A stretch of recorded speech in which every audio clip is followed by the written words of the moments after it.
3D Boxing here with Trainer of the Year, Manny Robles. Right on. It's an honor and a privilege to get to talk to you. Thank you. How did camp go with Verge? How's he looking? How's he Very feeling? good. We had a great camp. A lot of great sparring. Probably had about 7-8 different sparring partners that came in, softballs, all softballs that came in to help out.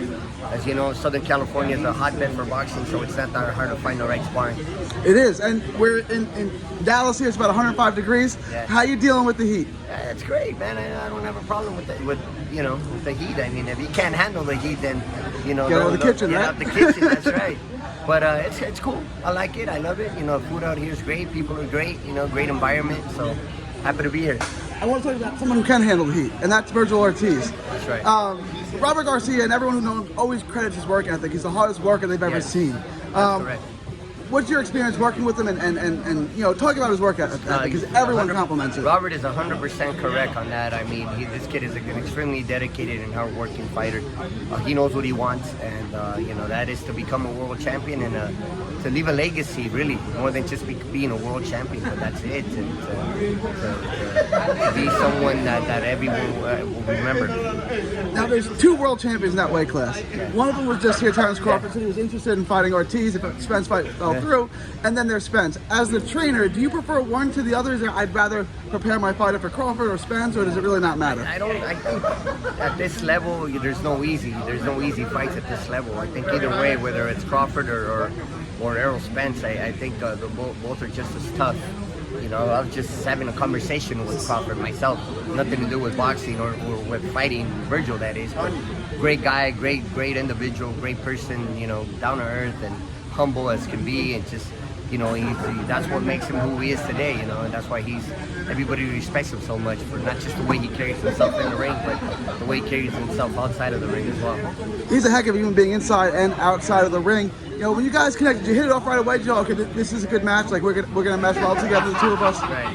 Yeah, no, absolutely. I mean, can you imagine if it did happen? But everything is based on performance. Now we gotta wait for Saturday night to come, and then for Vergil to get in the ring and do what he does best, and then we'll sit down as a team, and then we'll decide what's next. If he's ready for the title, if a title shot, then so be it. And who that might be, then I don't know. We'll leave that up to the promoters, right?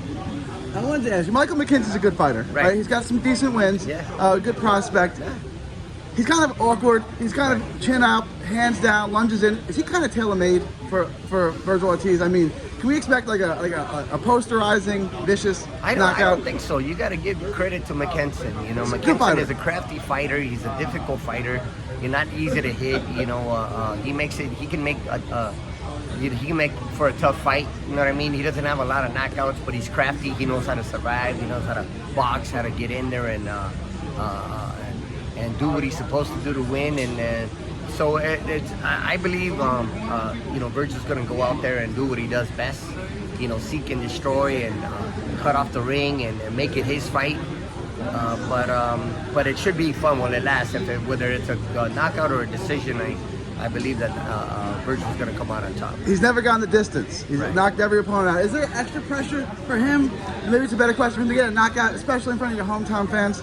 I don't think there should be. I mean, we don't train to get knockouts. We train to 12 rounds. We get in that ring and we're working in the gym. We're never thinking knockout. We're always thinking, okay, if that was the case, then we wouldn't be, going 10, 12 round sparring sessions.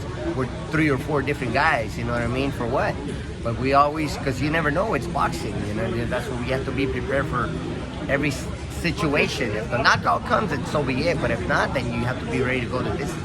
Last thing I wanted to ask you, Vergil is such a workaholic. He's never had a layoff like this before in his career. He's been off almost a year, medical injuries, things like that.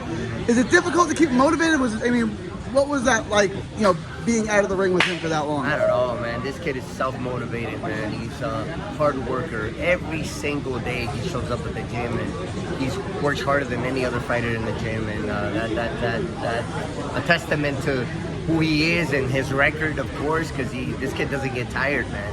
I mean, he's a workhorse, so you can expect that Saturday night consistency. Manny Robles, thank you for your time. God bless. Appreciate you. Thank you.